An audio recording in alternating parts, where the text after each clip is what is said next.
imagination. Human teleportation, molecular decimation, breakdown, and reformation is inherently purging. Where our greatest creations meet our deepest fears. Something went wrong, Seth. When you went through, something went wrong.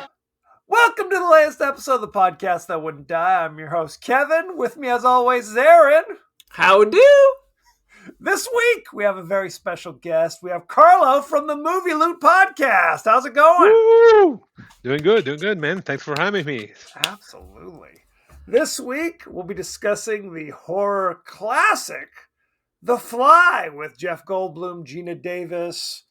David Cronenberg is in this ever so briefly. Yeah. That's right. All sorts of good stuff. Each week on the podcast that wouldn't die, we discuss guilty pleasures and forgotten classics of the horror and sci-fi genre with a comedic twist. Aaron, what's going on with you? Dude, I'm very excited because I'd never seen this movie before. What? And I've seen the original. I figured why mess around? I almost spit my drink out. I couldn't believe it. Plus, I'm very excited because it's like our people. It's a tall cast. That is true. Oh yeah, that's right. That's right. I mean, I'm as tall as Fantastic. Gina Davis. well, I mean, and Goldblum is even taller than you think. He's like 6'4". Yes. He's really tall. She's I 6 checked it, feet, yeah. he's 6'4". So I was like, nice, our people. No more of this Yep. Tom Cruise bullshit. A Hollywood 5'8" is what you're saying. Hollywood 5'8". He's No, 6 if- foot tall by Hollywood standards. If it was Tom Cruise, it would be Nat, not the Fly. Absolutely. Boom. No, I mean, I was talking to somebody about this. It's like, prior to this point, we think of Jeff Goldblum as being kind of tall and skinny. And then suddenly, he's like just jacked. He in is this jacked. movie. Yeah. Yeah, and a lot of his first films, he's just this gangly dude, Yes. very geeky, very nerd, which he is here. But Mm. when you see him, he's ripped, and He's doing on this- his way to leading man. Oh yeah, Well, and and he did his acrobatics, right? Yeah, he was the one that. Ridiculous. They didn't even try to find someone who matched his physique. Because No. he's 6'4", so he's got this long torso. Whoever was flipping around was You like, can do this, Jeff. was Tom Cruise. it's like Mitch Gaylord or somebody. No, but it's like ever since this movie, he's like, I will still be the scientist, but I'm going to be the jacked scientist. I'm going to be now Ian Malcolm in Jurassic Park is jacked and has to have his shirt open. Oh, my leg's Yeah. broken, but I unbutton my shirt. I love Hey, I love Yeah. Jack Goldblum. Well, he's naked in half this movie, so why Yeah. he better do something. Did you He's call that him middle Jack ground between Goldblum? geeky and handsome and just charming. It's that middle ground. And the older he gets, the more fashionable and interesting he becomes, that bastard. He has that show on Disney Plus. It's like The World According to Jeff Goldblum. And each week he like does like a half an hour little mini documentary on something. Dude, On I some would sign topic. up for that. Just talk to me. It's Talk very to me, Jeff soothing. Goldblum. It's He is bizarre. very. Did you see him at the Super Bowl? I did. Where was he? He was there with He Taylor was, Swift. up in a box somewhere, just being Jeff Goldblum. And they didn't point him out or anything. He was just happened to be there. He just happened to be there, and I saw him. I picked it up on the TikTok. It was just Yes. he'd be like, Right. Wearing like Joseph in his amazing Technicolor Dreamcoat jacket or something. Dude, I follow him on Instagram just to see what his latest outfit's gonna be. Was he next to Taylor Swift? Because if feel not, he they didn't wouldn't s- have focused on him. Yeah, That's true. I don't think he was with Taylor, but he was definitely up in the boxes. Just doing his thing. Jeff Goldblum. God Just bless you. being Jeff Goldblum. Absolutely. He's the come man. a long way from being the third rapist in Death Wish. Yeah, exactly. Oh my god. He was there. Oh my God. I haven't seen that movie in a long time. Go Oh back. my god. It is such a disturbing movie. I remember him popping up in Jurassic Park, and I'm like, is that the rapist from Death Wish? In the original Death Wish with Charles Bronson, he has no lines, Him and two buddies are the home invader rapists that are in the beginning of that movie. Isn't that crazy? Sweet Jesus. I need to check that one out. Oh my God. It's been too long.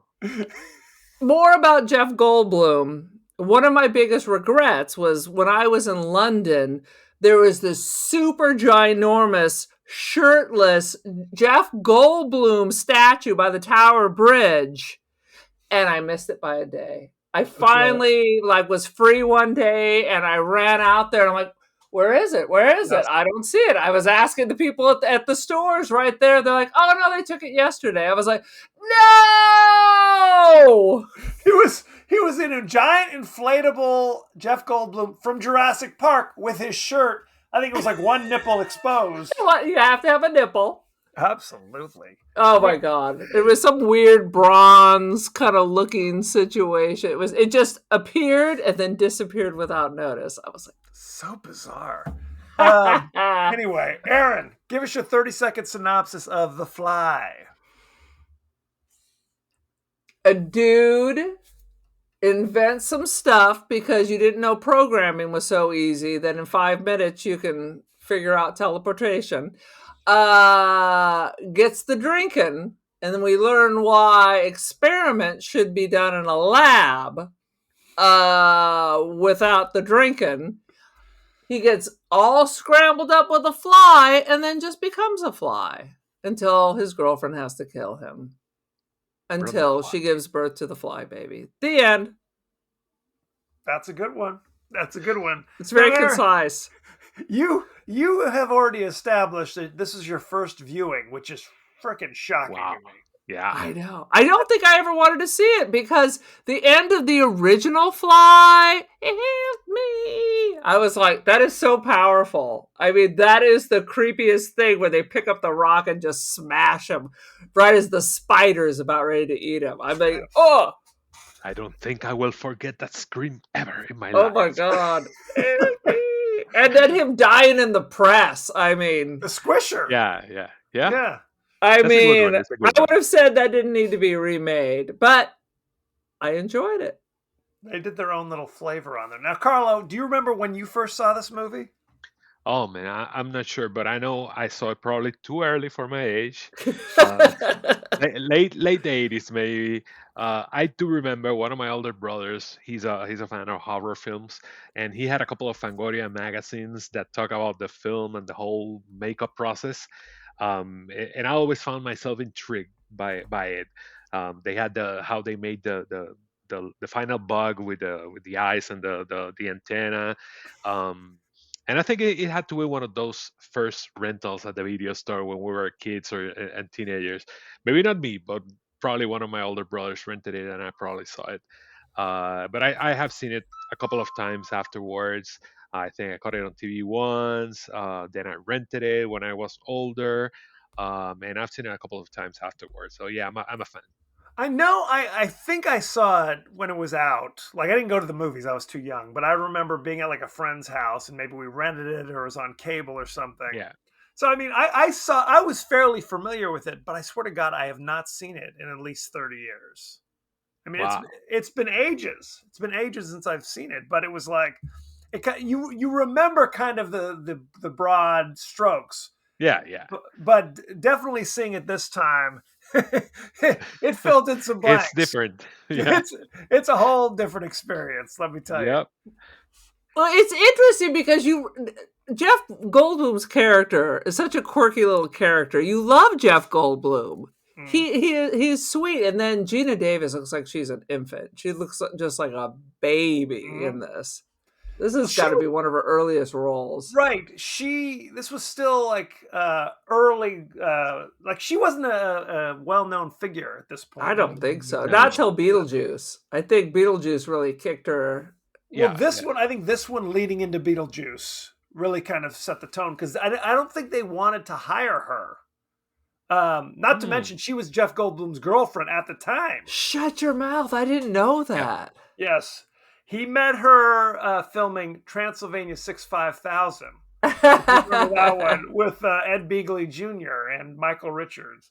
Oh my God. That just sounds like a market quality there. Cinema. It is cinema. I think we can all agree. Absolutely. No, when I was in third grade, that was high comedy. Transylvania 65000. Absolutely. I haven't seen it. But one of the things that I like about Jeff Goldblum casting, we were talking about his physique and all that, but his eyes, he has such big eyes, bug Yeah. eyes, that it's perfect. When he's talking, he's so excited talking to Gina Davis, and you can see his eyes pretty much popping out. It's a perfect fly. He's already half a fly, frankly, right? Yeah. Why don't we jump right into the highlights? Aaron, what you got? I love the fashion. It takes you back, or it takes me back, to the day with her shitty, ugly sweaters with the giant shoulder pads, her giant purse that must have had, 6 change of clothes in it. There's so much shit in there. Right. The hair. I mean, they were both so fashionable for the time. Same clothes, like Einstein. Right. Yes. I mean, his clothes seemed kind of normal-ish. Right. I mean, you could probably see somebody wearing something similar to that. Yeah. Hers kind of veered from normal-ish to like, whoa, we are deep in the 80s. Deep in the 80s is correct. And stockings. People forget. Stockings were a real thing in the 80s. It's like, I'm wearing my power suit, but I have lingerie of a whore underneath my professional suit. Well, and she knew what she was doing. He's like, would you give me something so I can put it through the teleportation machine? And she's like, well, let me hike up my skirt and pull down my... She knew what she was doing. Oh, yeah. Oh yeah, I mean, if you have Jeff Goldblum there, wouldn't you take off your stocking and give it to him? I don't know if I would, but I'll give him all the stockings, all the stockings you want. My question is, later on, he turns a baboon inside out, but the stockings didn't turn inside out. What did they say? It wasn't organic. He was having issues with organic things. He could teletransport inanimate objects, but organic things was with what he was having issues. So it was rayon that saved the day. Rayon, you're good to go. Nylon. Well, and I kept wondering if these fucking baboons are exploding. Maybe let's start with mice. I thought, are you going to buy all these baboons? Stray cats. That's what I'm saying. I was like, rabbits, cats, something you get at the pet store, not something that needs to be specially held, and I'm guessing expensive. Right. Yeah, where was he keeping them? Just roaming free. At least 2. Yes. The place looks like a shithole, so for all I know, they're just swinging from the chandeliers, defecating everywhere. Throwing their feces. The one that survived. Come on. Here's a banana. True. The one that survived the process was never put in a cage again. He was just free. Free range. He's in the sewer with the chud now and the alligators. Yes. Here's my expensive mandrill baboon from frickin' Zambia or some shit that I've mailed. Yes. Mice. Lab mice cost you, 5 for a quarter, basically. You know what I'm saying? Let's start there. Oh, sweet Jesus. And also, I don't understand how, I mean, he was drunk, okay, but you're one experiment away from an inside-out baboon, and then you decide to jump yourself in that thing. I mean, Quite frankly, the horsefly was so loud, it was irritating the baboon. So how drunk are you that you're in a closed container with a thing who's just screaming? It's so loud. Yes. I mean, you mentioned this. Shouldn't this be like a sterile environment? I mean, what the frick are we doing? This is an old dusty, derelict crack den. The doors are open. It's filled with dust, which is also... has living shit in there. And just because, I mean, they merge plants with fish and weird shit, and the corn then doesn't start melting, and whatever they mixed with it appears, right? Allegedly. Wasn't that a thing? This is why we don't have the GMO, because they're mixing like fish things with the cattle corn and blah blah blah. So one of them has to win, and I don't know. This is And serious. he's walking. He's walking in naked. What if he steps in an ant? Right. Absolutely. What happens to all the skin cells he's shedding? Do they put it back in? They It's all reattach. floating around. Yes. He's Yep. like, let me write 3 lines of code. Taken care of. Well, okay, we got to talk about that. Gina Davis makes some kind of bizarre pillow talk where she's just like, I just want to eat you up. I'm hungry for your flesh. And he's like, oh shit. Now I know the code. Get off of me! I got an idea. I'm going to go tap these keys for 30 seconds and I've cracked Gene the is code. working.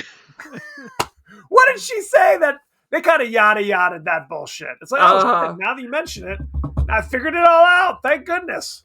And he yada the whole thing about how he's not really sure how it works and that other people put all the pieces together. What? He was just a builder or something. He said something to that effect. That he was just Right. an engineer that builds the things, and he Except he doesn't build it. yeah. He wasn't entirely sure of how He things wasn't work. sure how it's working, but he does know that he gets car sick, so that's why he invented it. Evidently, violently motion sickness, basically. Yeah. Gibson in tricycle and in donuts. I can't drive 5 feet in this car without wildly retching, evidently. It's like, come on, Jeff. Get it together.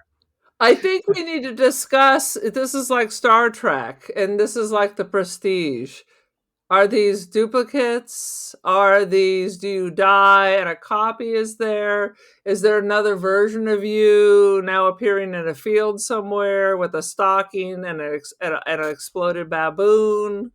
What's happening? This whole Peter is pod time given- travel is very disturbing. He says it's given an interpretation of the stake, so it's an interpretation of Jeff Goldblum. That means it's Right. not you. Right?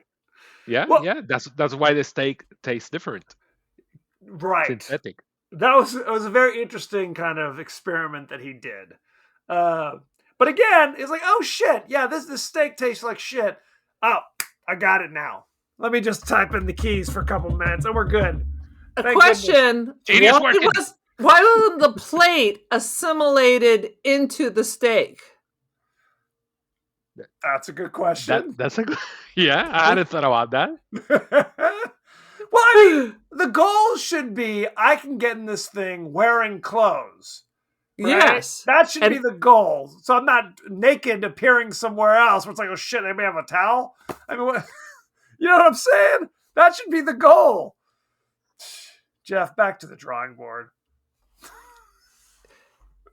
I thought the pods were cool. They look It'd be really like cool. if, Oh, yeah. if Geiger had invented pods, that's what they would look like. And I guess there'd be like an alien thing hanging over it too. But that's the vibe I was getting. Yeah, I had that written. That the design is really cool. They look like hives, very Yeah. a mixture of organic and industrial. They look really creepy and cool. I like them.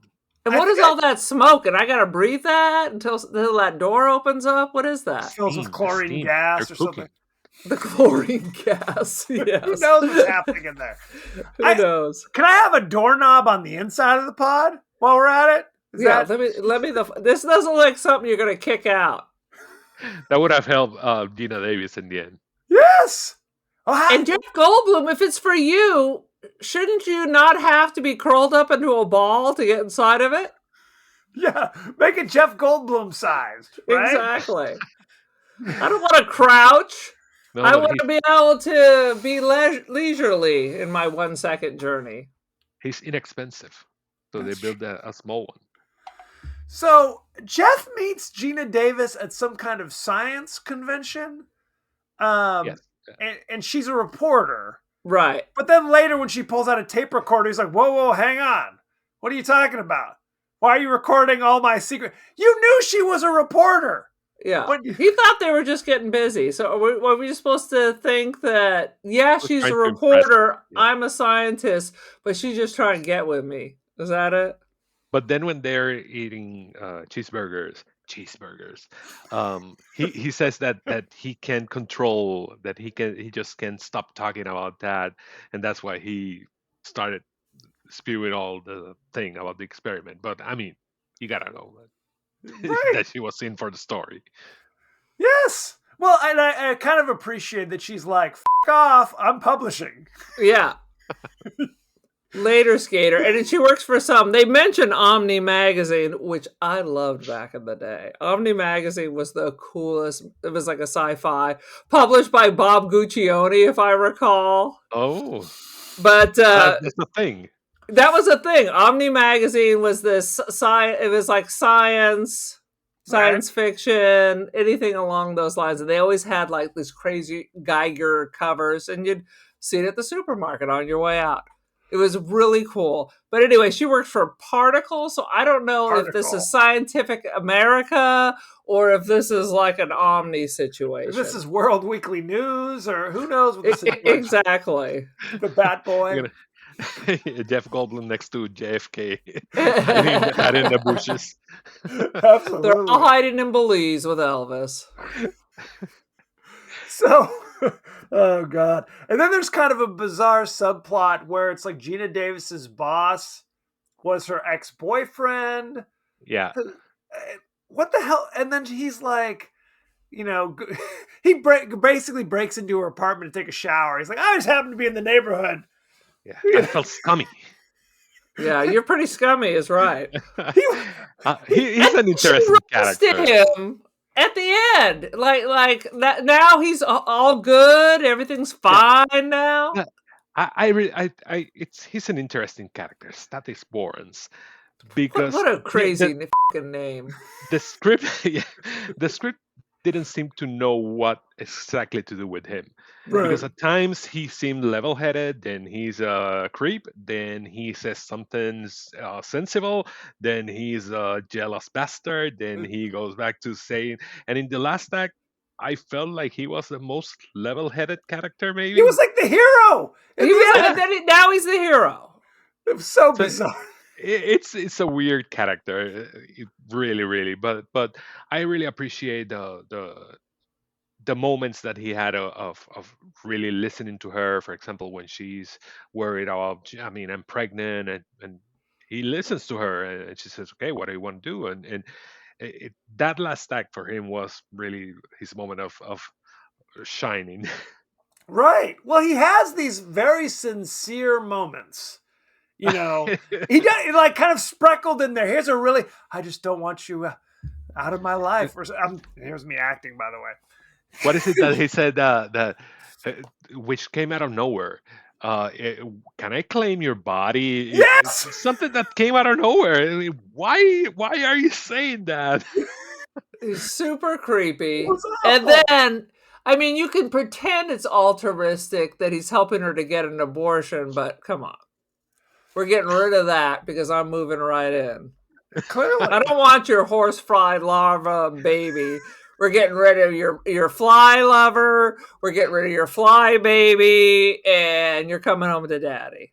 Go ahead, bro. No, go ahead.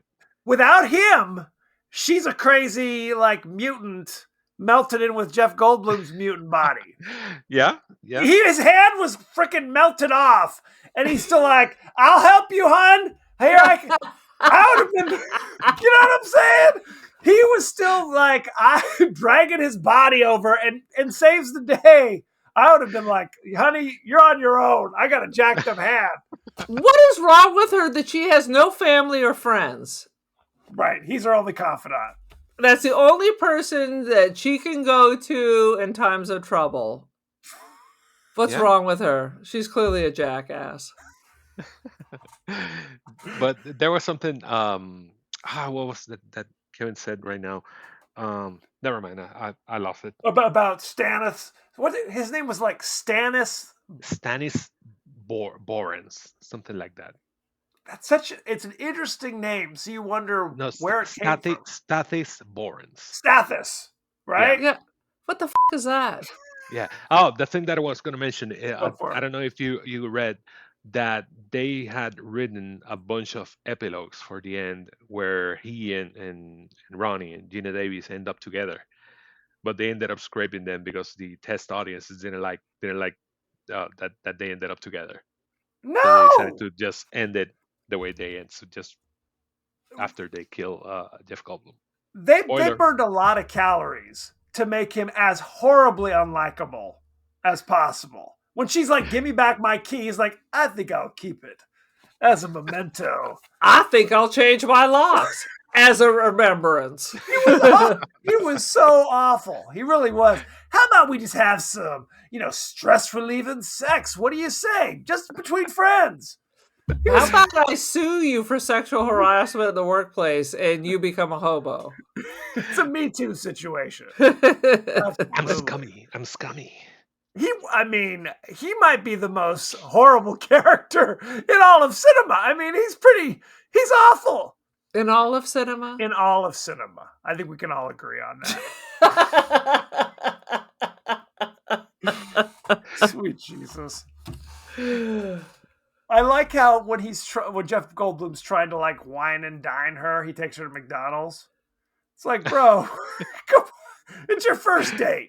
Come on. Cheeseburgers. Cheeseburger. He's A supposed to Happy be Meal. like Mr. Super Geek. That's what it is. Where like he doesn't even know. The best line, and we already talked about the wardrobe, was, "Don't you ever change your clothes?"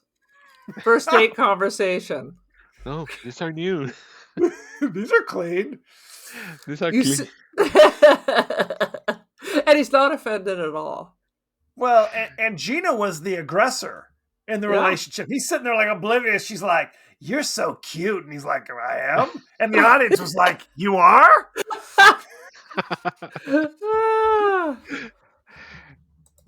She was after him, no question. Oh yeah. as we would be. Now there's a whole different Jeff Goldblum, of course, after he gets the drunk on, because he's a fragile Phil. So 1 minute I gotta take care of some stuff, so immediately I try to drink myself to death and perform dangerous experiments. So Well- you get what you get. In his defense, she didn't come back until the next morning. She was gone for like 5 minutes.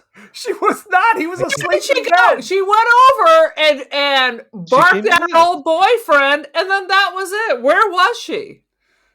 Oh, that's a good question. I don't know. wrote down here she had a 5-minute conversation and an entire day passes. She just went out clubbing afterwards, evidently. Who's to Whoop, say? Studio 54. Whoop, whoop. No, you're right. It was a 5-minute conversation that took 12 years. It took 12 years. Maybe she walked to New Jersey and back. I don't know. Maybe. Right. Yeah, he had to convince a taxi to take her to that decrepit warehouse-like place.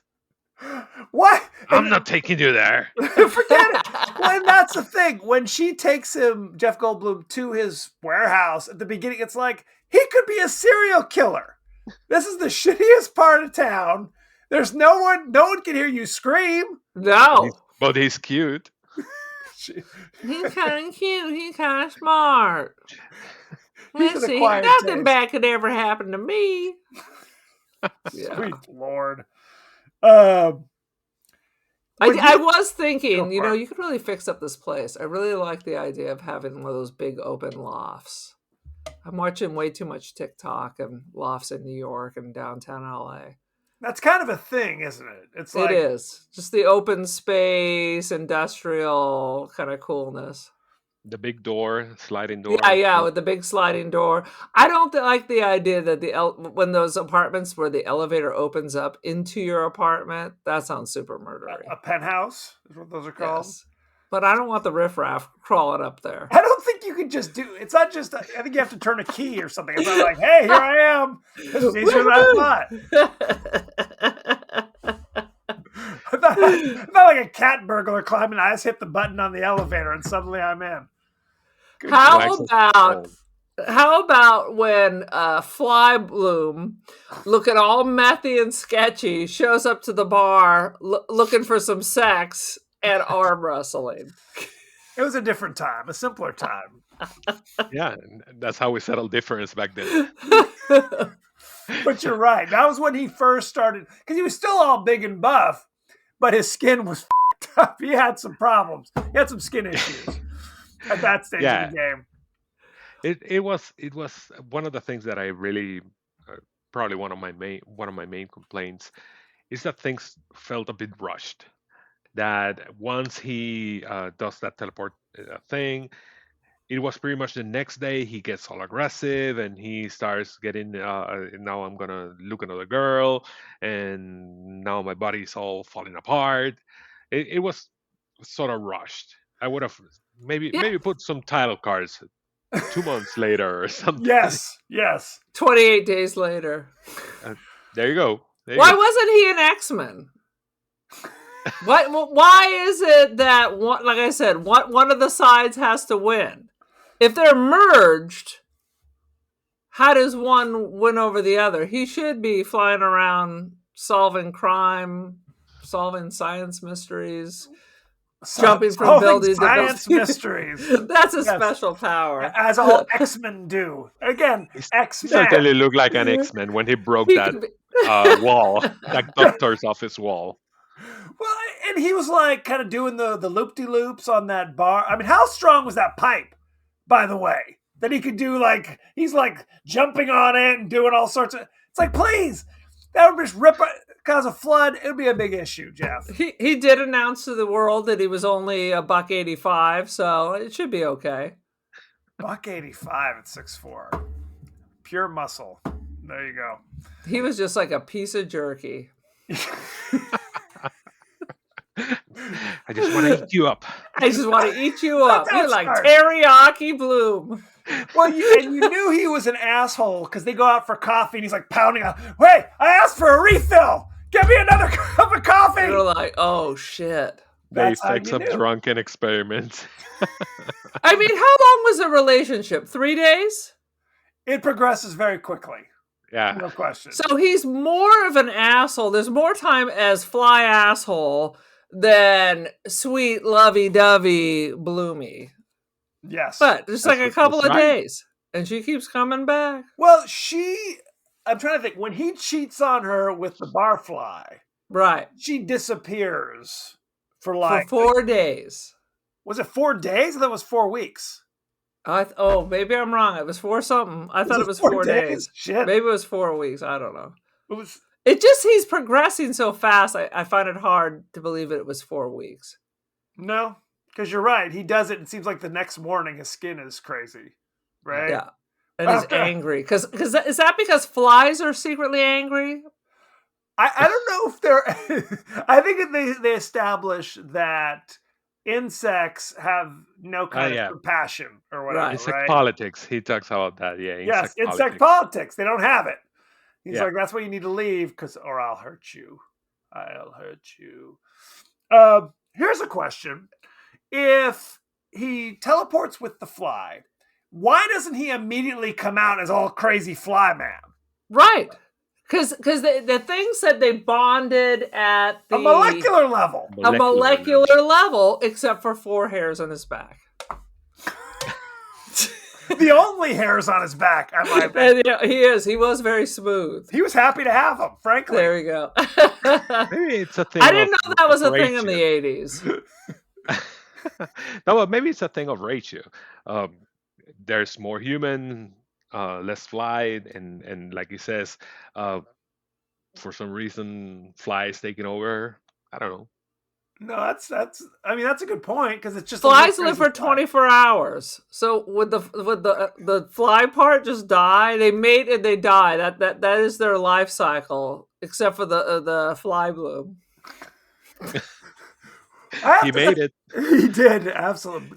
What do they call it? The Brundle fly? The Brundle brindle fly, fly. Brundle fly. Now, thing about it is, I don't think I'm calling Gina Davis when I have to puke on my food. Like his shirt was just covered in slime and glop. And she still just gives him a big old hug. Big I'm hug! like, dude, your relationship's like 3 days. He must have some magic. I'm telling you. You know, you want to be compassionate, but there's a lot of, and it's not just It dissolves the bones of her creepy boss, but Yes. not his leisure wear. That is a good point. Why wouldn't he dissolve himself? He could just like lay in bed and puke on himself, and that's it. Well, he puked with his hand. I guess he had garden Rondo gloves or Fry. something. So, Yeah, good his Lord. skin, tough skin. I mean, I guess she would be within her rights to just ghost him. That's how early the relationship is, Yeah. right? She wouldn't I've even have slept Yeah. with someone and I've told you I'm going to kill you and to off. You're well in your rights. I think you're free and clear. You're good. You don't even have to have the conversation. Dude, I You know might what I'm have dropped the saying? dime on someone because, like, he might need I some tell help. you, I met this guy and he turned into a fly. I'm never gonna see him again. I'm out. He's I'm such a out. creep. Dust I'm yourself out. off and try again. Right. That's what you gotta Poor do. butterfly. Good Lord. So he was going to hurt her because flies are always attacking us, or he was going to hurt her because he wanted to eat her because flies like to eat people. What? I think he just go ahead. No, yeah, he has that monologue where he talks what we mentioned about insect politics, that they're brutal, that you can trust them, and that he wanted to be like the first insect politician because he wanted to be different. You know, I'm a human being, I'm sensible, but I don't know, and maybe I'll hurt you. So that's why he pushes her aside. Well, maybe you need to be in a cage or something. Maybe scientists need to be dealing with this shit. You think? Maybe. Now, couldn't he? I mean, since he's the whiz with the computer, couldn't he be like? Because he types in and he figures out that part of him is the fly, right? Right. Like a big old picture pops up. Couldn't he be like, let's separate these two while I'm here? Yeah, that's what he comes up with. He says that to revert the process, he needs to, which is what he tries to do in the end, to teleport with a human to try to outweigh the human fly ratio again. Right. Yeah. Right. Pass it on that. It's not turn me back to who I was. It's about like messing up the ratio. Like you said, make me even add more human into the stew so Yeah. that I'm less fucked up creature. I mean, the fly is this big. So, what the f***? It should be like Star Trek when you transport, like, the cancer just disappears or something. Yeah. Remove all parts. Because if he did all this with 3 lines of code, why not one more line of code? Remove insect parts. Right. The computer identified what the other part was. Just pull the motherfucker out. Yeah, take that out. I guess we were not there to let him know what he needed to do. Brundlefly was rogue. Poor old Brundlefly. Poor That's when- Brundlefly. The moment is like when she comes back and sees him all jacked up, his ear pops off, and he's like, "Oh, I'm sorry, that's disgusting." Moment this is all Cronenberg body horror Yeah. for the entire rest of the movie. When she's giving birth to maggots and shit, that is vintage Cronenberg. It was so shitty that I thought it was John Carpenter. I was like, is this the dude who did The Thing? It was melted crayons. See, this is the thing. It's like, I don't know how. Am I offended for David Cronenberg or am I offended for John Carpenter? Good Lord. Very upsetting. I mean, it was very good for the 80s. Let's just say that. It was better than The Thing. I don't know if I needed quite as many vomiting scenes. No. In all honesty.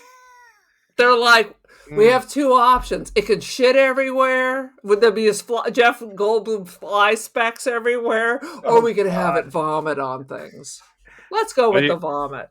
What do you prefer? The vomiting, the fingernails? Oh, the fingernail peeling off. Ooh. Or the jaw in the end? You're eating your popcorn. You feel like we're good to go, no problems, and then it turns that corner, and I go, shit. I gotta put my whatever I was eating. I'm putting that down now. We're done. We're done eating for the rest of this movie. No. That was And rough. how is Brundlefly talking if his lower jaw fell off, and so now he just has a proboscis? That was later in the Give me a kiss, No, he Gina didn't talk anymore. Davis. Yes, his jaw just falls off at that point. Oh. He has a medicine cabinet full of things. Yeah. What are we supposed? I'm not sure. I want to know what's in that goddamn medicine cabinet. Brundle Museum of National History, something like that. Oh, yeah. You gotta figure out what was in one of those jars. Oh, It was all fingers, teeth, and dicks. Ah! that's what I thought was in there, and That's what I I didn't want to thought, look too too. close. Yeah. Yep. Good. He already made it.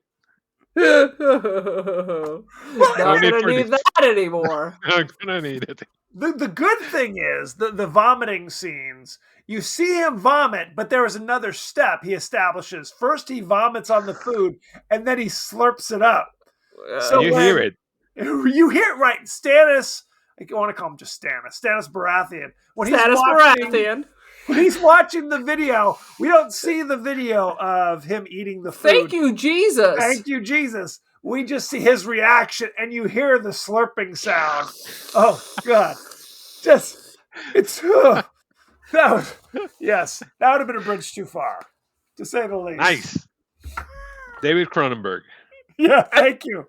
I really don't know what's happened at the end. Eventually, he starts looking like if you had Hellboy, but you left him under a magnifying glass. He just starts getting all lumpy and blobbery and flumpy. And flumpy. Absolutely. I think we can all agree on that. No, he's like we said, he has kind of bad skin. Right. It's a little cystic acne or something. He looks like a meth head. Looks a little methy, no question. And then later he's kind of like it's almost like a burn victim with like And lumpy. clothes, Yeah. right, kind of lumpy, and then from there it gets worse, where it's like now he's full blown, like the skin kind of sloughs off, leaving us with a crazy bug dude who doesn't say anything else. That was the end of Jeff Goldblum's part of the movie, I guess. Yeah. Ugh, that was so nasty. You know, they made a sequel to this. By the I way. was reading about that. Eric Stoltz is the larva. Stoltz. Poor Stoltz. Good Lord. I watched this thing about how Eric Stoltz, they hired him for Back to the Future, right? He was Marty McFly, and they filmed like half the movie before Robert Zemeckis is like, I just got to fire this guy. Got to fire him. Because they said it's supposed to be a comedy, but he was playing it like, oh, this is a horrible thing.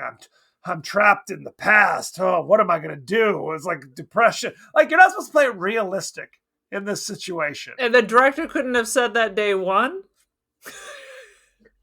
These are good. Maybe it's not a Robert Zemeckis issue. I think he's a method actor. I'm not sure, but I think he's one of those that likes to do things his own way. And right. He didn't get the comedy.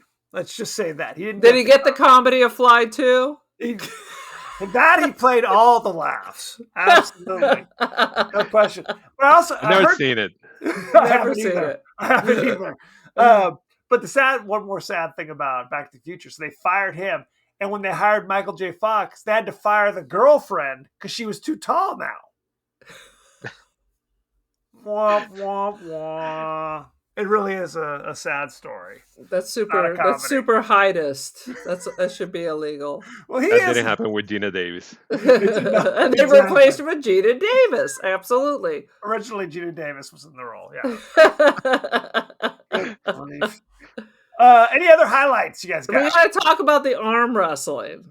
Well, it looked like it could go either way until, and this is the time, Kevin, your father looks up. He's like, snap that hand right off, didn't he? He just walks away like, he's like, I didn't do it. I get the hooker. Woo! She wasn't even a hooker. She was just some woman at the bar. This is how it was in the 80s, evidently. It's just like, hey, if I win this wrestling match, this chick goes home with me. Cool. We all go here. Yeah. She slightly complained, but if you're looking at Methy Bloom versus these other two idiots. Yeah, Lumberjack Joe. Yeah. He's Prince Harry rolling into the bar, ready to take you back.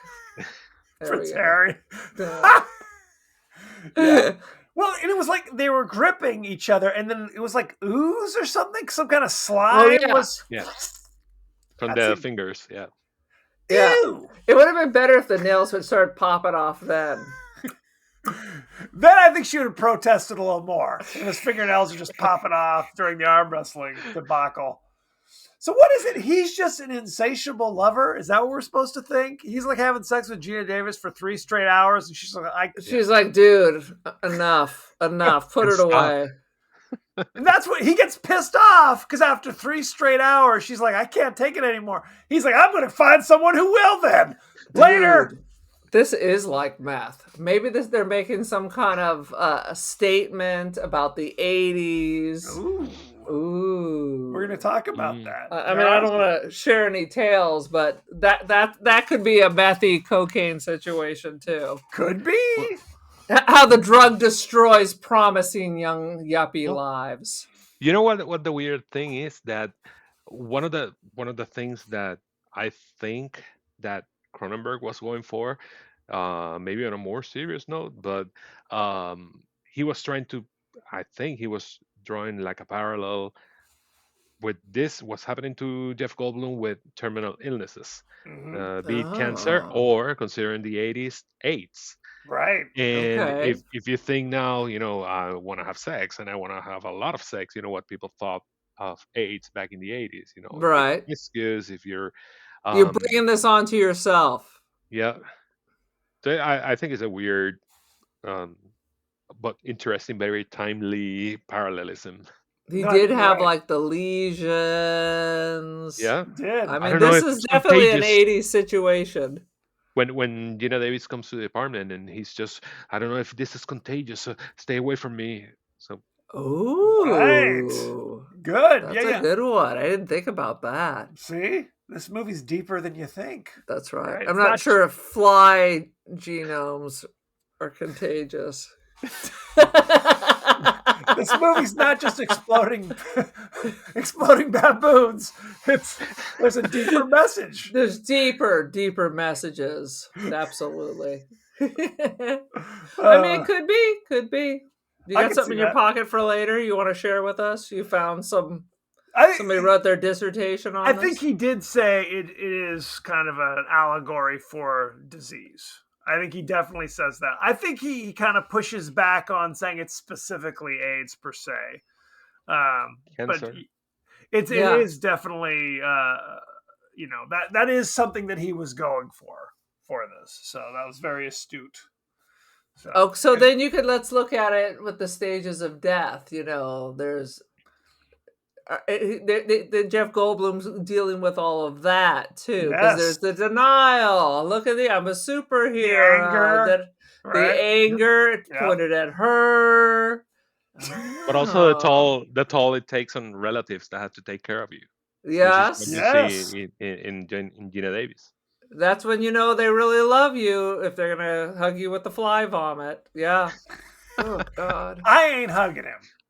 I'm sorry. I'll hand him a handy wipe and then I'm on my way. Frankly, The that's Clorox stage of the wipe. game. Yes, the bleach wipes is what I'm having with that stage of the game. Good grief. Shall we go behind the scene? Yes, we shall. I've gone through all my notes. Let's Go. see. In a 1987 interview, Vincent Price revealed that when this remake was released, star Jeff Goldblum wrote him a letter saying, I hope you like it as much as I liked yours. And Price was touched by the letter. He composed a reply and went to see the film, which he described as wonderful right up to a certain point. It went a little too far. I hope Vincent Price wrote that. He did. I love it. I love it.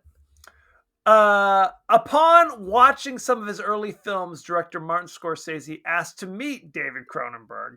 Upon meeting him, Scorsese said he looked like a Beverly Hills plastic surgeon. And this inspired Cronenberg to give himself a cameo as the doctor. What do you mean? Nice Oh. to meet you. You look like a Beverly Hills plastic surgeon. And then I he just went assumed on that his was way. just something he said to somebody else. That was it. That was the end of the conversation, evidently. Cronenberg's been in other films. Which other film did we watch where he was Jason also... Jason X. He was in Jason It was X. not fucking Jason X. He was I in didn't say that. Nightbreed. He had a big role in Nightbreed.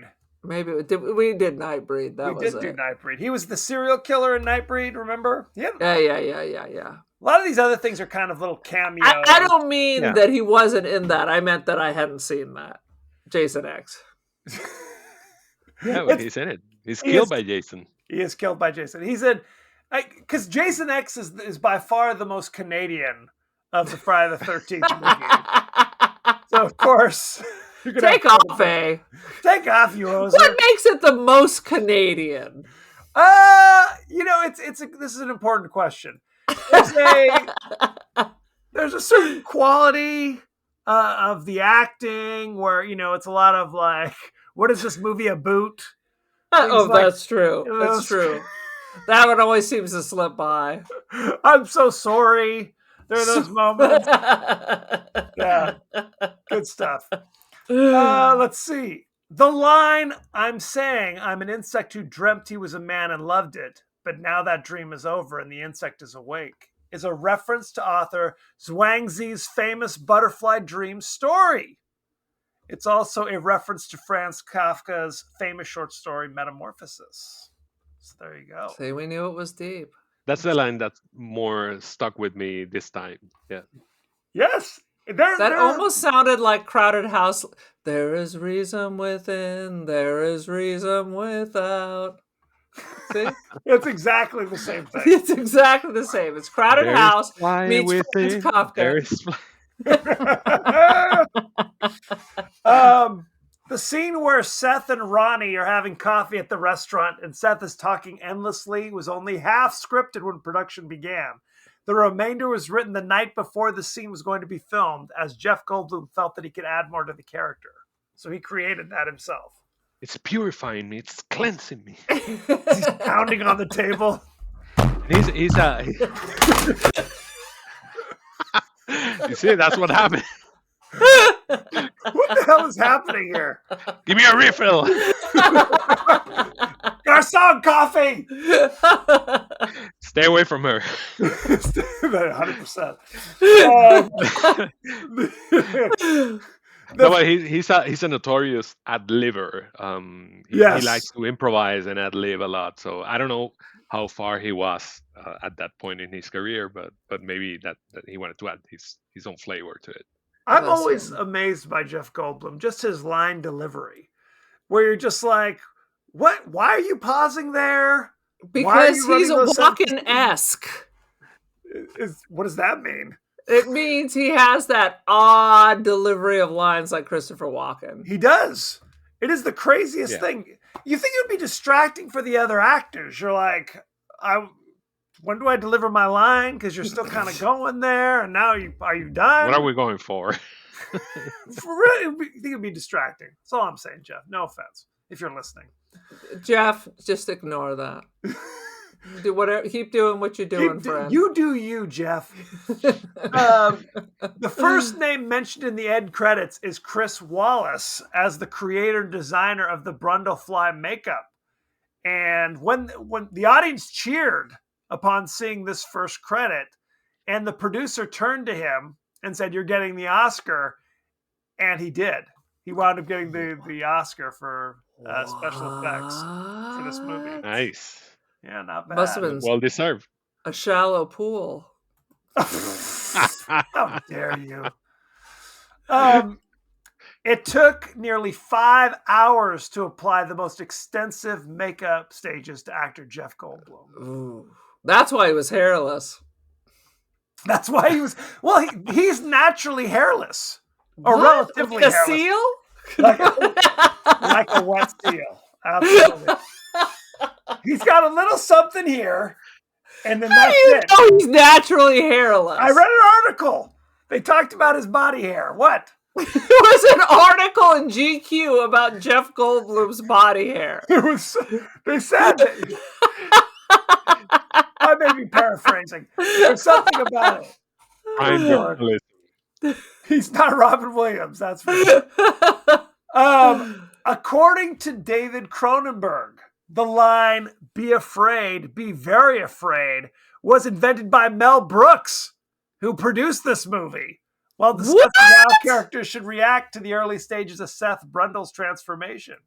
Isn't that funny? Be afraid. And people, they also talk about how everybody's heard that quote, "Be afraid, be very afraid," but people don't remember that it came from this movie. I don't even remember that line in this movie right now. What happens Take is, me back. let's go back a bit, shall we? When Jeff is Teleport you. he's grabbing the bar woman and trying to drag her to the pod. Yes, that's right. And she's like, Gina "I'm Davis walks afraid." in, yeah. And he says, "You don't have to be afraid." And she's like, and then Gina Davis appears and says, "Be afraid, be very afraid." So that came from this movie, inspired by Mel Brooks. Well, that reminds me, one more thing. When Jeff Goldblum takes Gina Davis back, then he starts making serial killer jokes to a total stranger, and she's like, but then she decides to tap it anyway. She's good with it. She's good. It's She's the late like, 80s. ah! Easy peasy. Absolutely. So no, he is remarkably, like, the ladies just love him. The ladies love They still him. do. They still do. Clearly. Good We grief. have proof here. Yes. He is a fashion icon. You got to go on his Instagram and check out his outfits. He is an icon. He's a jazz musician. Did you know that? He cured cancer. He's going to bring peace to Ukraine, to the Middle East. He can do it all. If anybody could, it's Jeff Goldblum. They just need to ask. No question. So we talked about how Mel Brooks was a producer on this movie. He actually is uncredited as a producer because, as always, he feels like if his name's in the credits, then people walk in with kind of like it's going to be Blazing Saddles or something. Right. It's the same thing with The Elephant Man. He produced that as well. Okay. So, I didn't know that either, but you are 100% right. yeah. So during the 70s through the 80s, he produced a lot of things that he wasn't, in. It wasn't, Young Frankenstein or whatever. You know what I mean? So it's interesting. Interesting choices from Mel Brooks. Let's talk about the cast, shall we? Oh, Shall we? Cast and crew. Let's talk about the David Cronenberg first. All right. He also took a pass at the script. There was already a script written, but he kind of took it and kind of added his Cronenberg flavor to it as well. Well, I like that they did change some of those key elements from the original one, so it wasn't like a remake. I didn't want to see little Jeff Goldblum, hey. I didn't want to see that. You don't want to see that. But what's interesting is the basic plot is exactly the same. They even use the same terminology to describe the transporter machine or whatever it is. Right. So, which is kind of interesting. You know him from The Fly. He played the gynecologist in 1986. And in Dead Ringers, he was the obstetrician, uncredited. I love Dead Ringers. He's done this many times before. You know him from Existenz, Crash, Scanners. I've seen all these movies. Apparently, I've seen everything he's ever created. Rabid. That Not was another bad. good one. I With haven't seen Marilyn Chambers. She's very talented. Is she rabid? She was, as a matter of fact. Let's see. Jeff Goldblum played Seth Brundle. You know him from such things as Jurassic Park, The Fly, The Grand Budapest Hotel, Yep. Independence Day, I never saw that. and of course, the original Death Wish. Of course. Of course. Oh my God. Gina Davis played Veronica Quaith. She's known as Ronnie. You know her from such things as... What kind of a last name is Quaith? They came up with these most bizarre... I mean, I can live with Brundlefly. But between her last name and her weird boss boyfriend's name, what the hell is that all about? Who could say? Who could say? You know her as Thelma from Thelma and Louise in 1991. She was in The Long Kiss Goodnight, which I love, by the way. She's playing did not see Samantha it. Kane with Samuel L. Jackson. She was in A League of Their Own in 1992, playing Dottie Hinson, the catcher. She was Veronica Quaith in The Fly in 1986. She had a very small role in Tootsie, if you remember, with Dustin Hoffman. And she was in at least one episode of Family Ties, where she did star opposite Michael J. Fox. Speaking of Michael J. Fox. That's right. He hired her because she didn't have any of the ability to actually raise children. I think they needed a nanny or a babysitter or something. And she didn't have any qualifications, but because she was Gina Davis, he hired her. So there you go. Good stuff. Let's see. John Getz played Stathis Borans.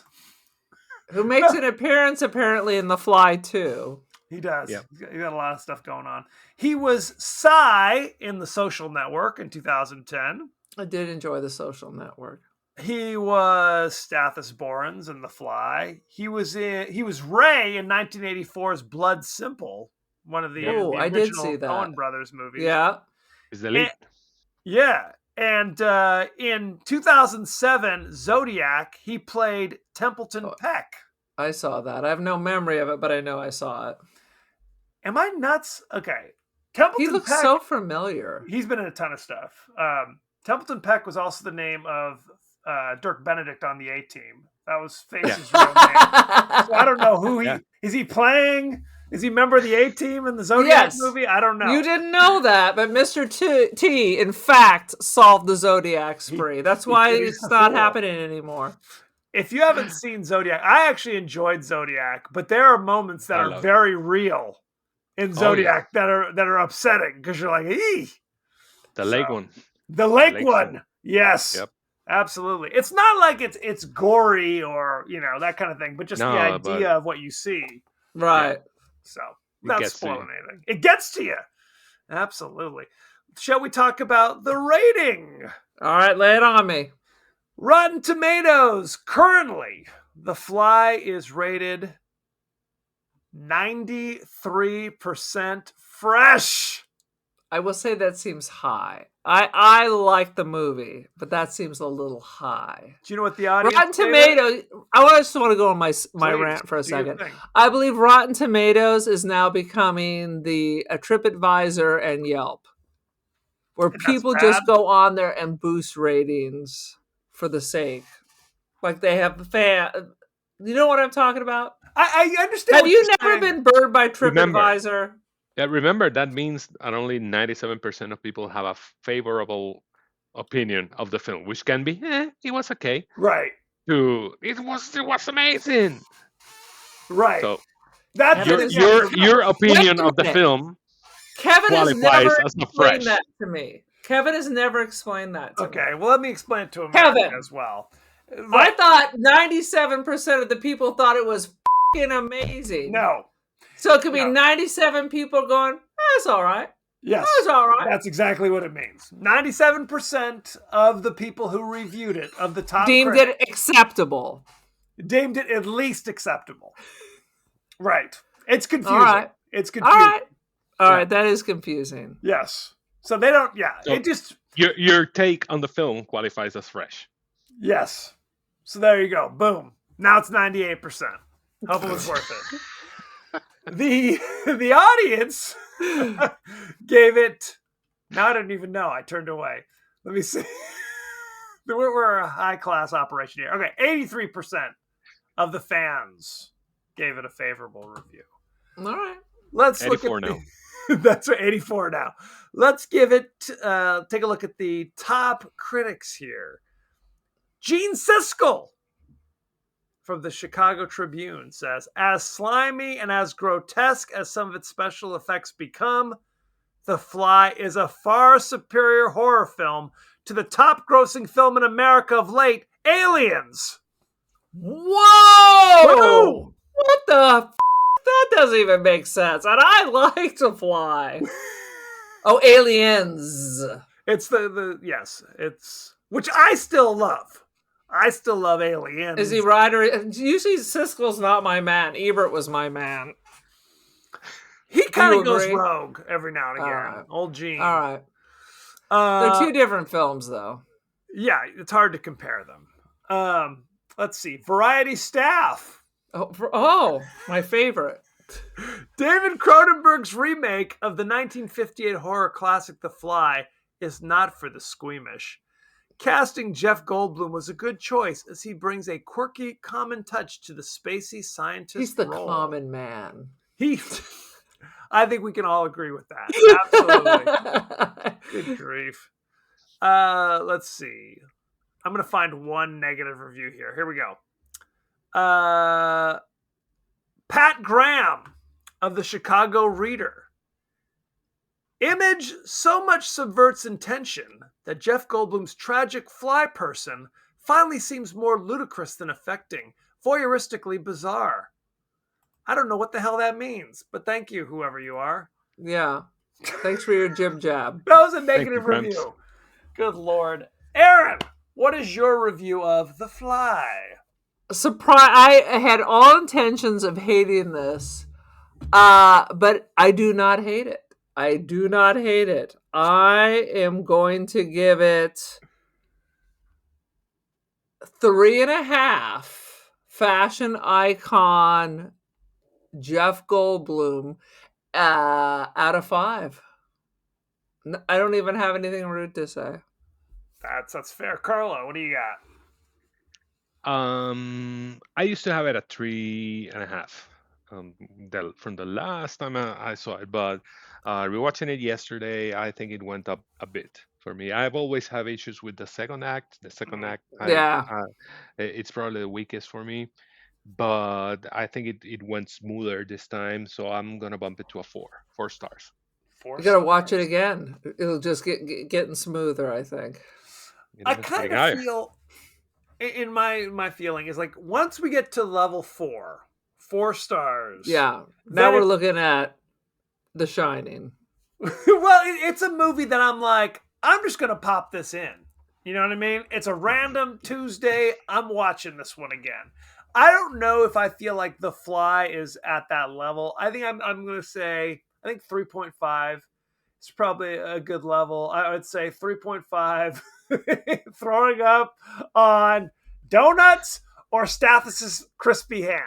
Who's to say? It's good. I agree with you. Like I think the buildup is strong. I think when it gets to just being gross, when it's just like 45 minutes of just like this is just kind of gross and stomach churning. The buildup is so much better. I agree. And the bizarre like hero turn for the weird ex-boyfriend, sex offender. I mean, that was bizarre. Even as we sit here and discuss it, it's like, what were they thinking about for this character? Yeah, they didn't know what to do with him. Yeah, no, it's just because it was he goes to the clothing store where she's buying Jeff Goldblum a leather jacket and just prostrates himself. Please, I love you, like it's Say Anything or The Graduate or something. And then he's anyway. Watch this movie if only for his performance. Frankly, and see if you can make heads or tails out of it. We're all over the map. Who knows what's going on there? So, any last thoughts or feelings about The Fly? Yes, I just am going through Jeff Goldblum's Instagram as we speak, who is also in Asteroid City, another Wes Anderson. All I can tell you is, children, give yourself a treat. Follow Jeff Goldblum on Instagram. He's an icon. And check out The World According to Jeff Goldblum on Disney Plus. That's right. You need to give me your code so I can watch that. I am paying for another goddamn streaming service. Sweet Jesus. So, thank you very much. Go to our page on X, Blue Sky, Threads, OnlyFans. We are on YouTube, we're on Instagram, we're on TikTok. You can also email us, the podcast that wouldn't die Gmail. We are on Apple Podcasts, Spotify, anywhere the finer podcasts are available. So don't forget to like, share, rate, and review us, won't you? Won't you please? Aaron, what is your social media situation? Well, I checked. I'm still on Artsy and First Dib, so go buy something. And Aaron Doherty, by the way. I'm on Instagram, The Cult of Aaron Join the Cult. I'm also Don't Feed the Pigeon. I'm also our TikTok promoter, and I run our Instagram, though not very well. So there you have it. I'm on these things. I'm on the Facebook. I am on, what am I on? Is it X? X? You're Whatever. definitely on X. That's for I'm sure. definitely on X, although I check it twice a month. Or when Kevin texts me and says, "Hey, you need to respond. People are messaging you on X." Okay. Carlo, what is your amazing podcast and where can people find it? Well, I've been hosting the Movie Loot for the last 4 years. It's been an awesome experience where we try to share the best loot of films with people. We do different types of episodes. One of which you both were in the Zombie Loot, where we talk about zombie films. And we also do a monthly challenge where we watch different types of film with people and try to find great recommendations for people. You can find the Movie Loot where all the finer podcasts are found. And you can find me on Twitter at TiefCD and the podcast at TMML2021. We're also on Blue Sky. I don't remember what handle, but we're there. But check out the Movie Loot and you'll see me spewing and babbling more movie stuff. Whoop, whoop. It's a great show. We had a great time talking about zombies. So, guys, Definitely. do yourself a favor and check it out. We'll include all of your links in our show notes as well. So check out that good stuff. What we like to do is include questions, comments from the internet. So why don't we do that right now, ladies and gentlemen? Why don't we? Talking about, I gotta pull it up. Talking about Dress to Kill, because I recently did a throwback post. Oh, we forgot to talk about how you were in Facebook jail for your what the f videos. Oh, that's true. I didn't even mention Facebook. Yeah, Facebook has locked me out. They feel that I'm stealing people's copyrights. So Yes. who's to say? So- A threat. Matter For of a while, we just appeal and would be vindicated. Then Facebook decided there'd been too many appeals. So we're just not going to warn you anymore. right. You're They just dropped the in hammer jail. on me. Yeah. So we'll see. March 3rd, I may start posting. I may not. Who's to Is say? that when you're locked out? I think so. So, talking about Dress to Kill, Yes. let's see. User Trump for Jail says casting was perfection, which I agree. I agree on both points, frankly. Good stuff.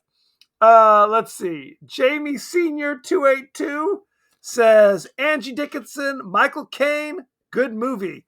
First, I thought it was Blowout, though. That's a different movie. Let's see. And All Bueno 00 says underrated horror classic. This is a great one. That's I all agree. right. How, Aaron? What the hell? No, what? Fake naked Angie Dickinson. That is true. The original body double right there. But what's funny watching Dress to Kill, I think one person dies in the movie, so it's not much of a slasher. Right. It is not a slasher. And I do dig the crazy apartment that he had, the big circular apartment Yes. looking over. I mean, where he's house sitting. Come on. Oh, absolutely. No one's throwing me keys to that place. Well, yes. And frankly, if you haven't seen Body Double lately, check that out as well. Dynamite. So, thank you very much. Thank you, Carlo, once again. Thanks for having me. Let's see if I am the one to cause the podcast I wouldn't die to die.